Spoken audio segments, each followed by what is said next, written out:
From the Shire of Guelph, Ontario, this is the Fellowship of Guelphissauga.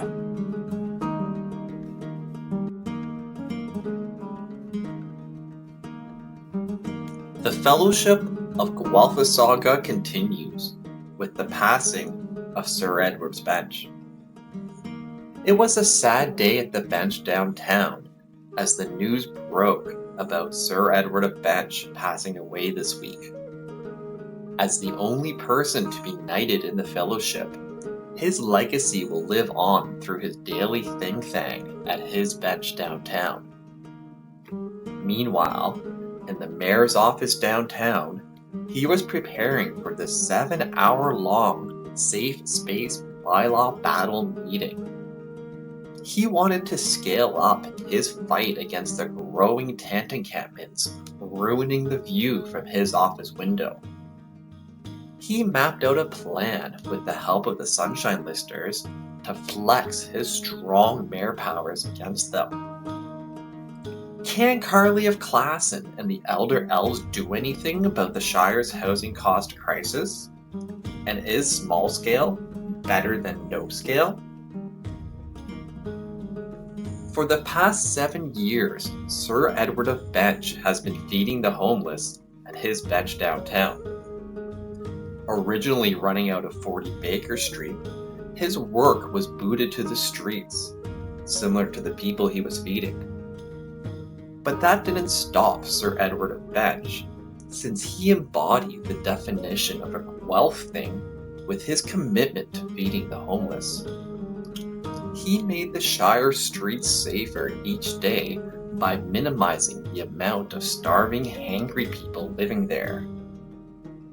Better small scale than no scale, he would say, as his work evolved into a community-wide, daily thing-thang over the years. Sadly, Sir Edward's commitment to feeding the homeless ended this week. Like any regular Saturday morning, Rachel from the weekend table arrived at Sir Edward's house to help with the bins. But when she got there, she unfortunately wasn't answering the door. I called him numerous times. We knocked and knocked and knocked, and there was no answer. So finally, we had to call the police and ask them to do a wellness check, she explained. When the police arrived, they discovered that Sir Edward had died in his home sometime overnight. The shock from Sir Edward's passing ripped through the Shire's downtown community. It was particularly tearful for Aaron Fitchett, who has volunteered at the bench for the past 6 years. It was a shock to this community. He is the cornerstone of the poverty relief effort downtown, and it is heartbreaking, she cried. It's very vital that we keep this going. I'm going to keep coming back every day from 1:30 p.m. to 2:30 p.m. In my mind, that's what Ed wanted. From her viewpoint, the bench downtown shall forever be known as Ed's Bench. Meanwhile, in the mayor's office downtown, the Shire's housing cost crisis has hit his desk.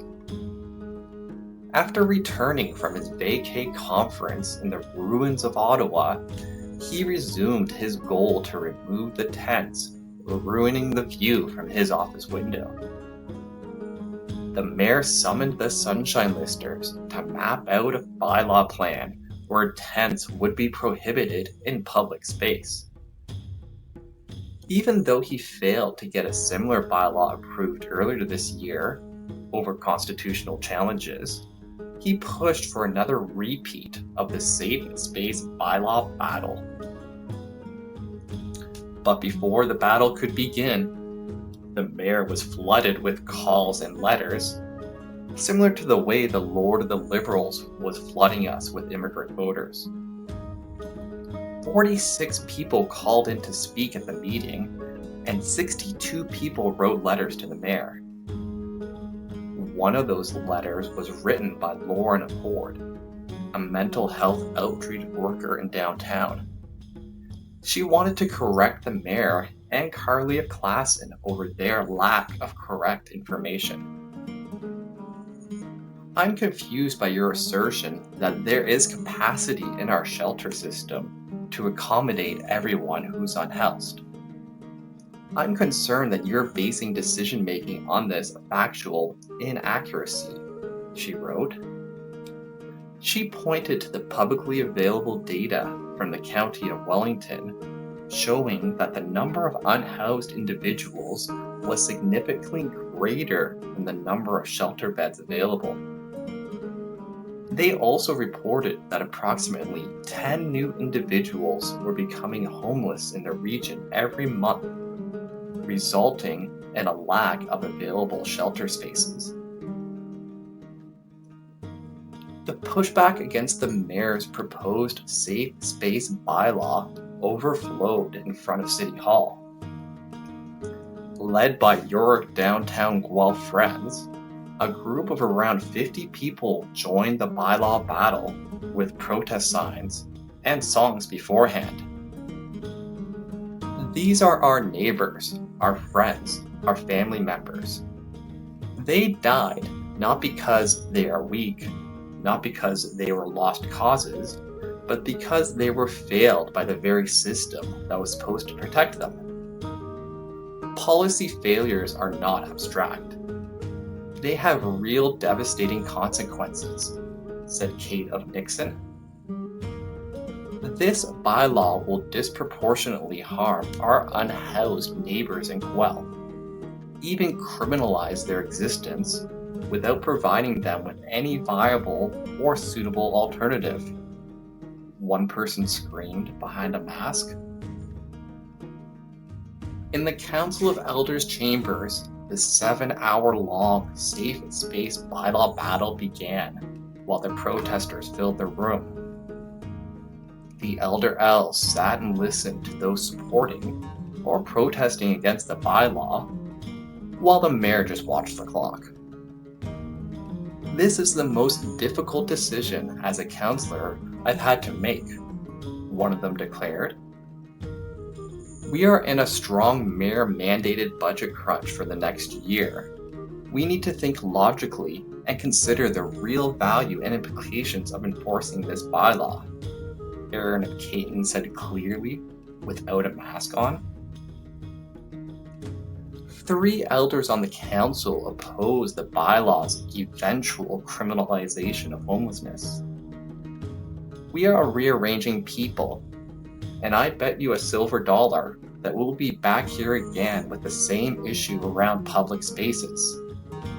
It's going to be a revolving door issue around this.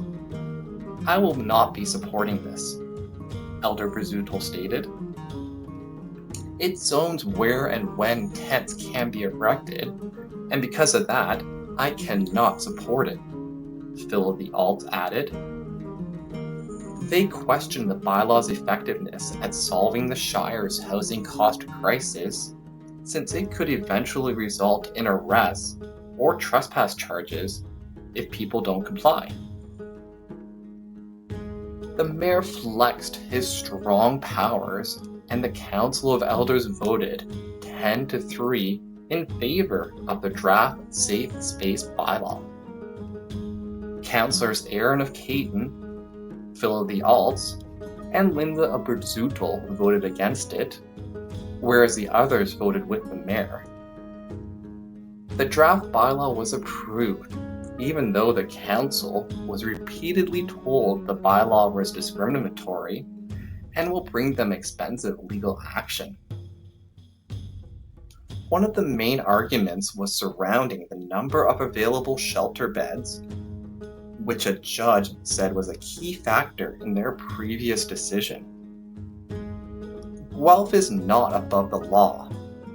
Each dollar we spend discussing this bylaw could be used to help. It's going to be a revolving door issue.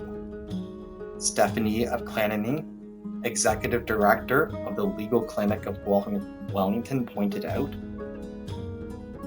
In the nearby city of Hamilton, they were weeks away from a second round of litigation for charter violations for a similar bylaw. The decision, she said, will be binding on other municipalities, including the Shire. So what are we doing here? You cannot legislate your way around it, she stated. After the passing vote, the few delegates who stayed for 7 hours straight shouted back at the mayor, "Shame, shame, shame." They screamed with their masks on.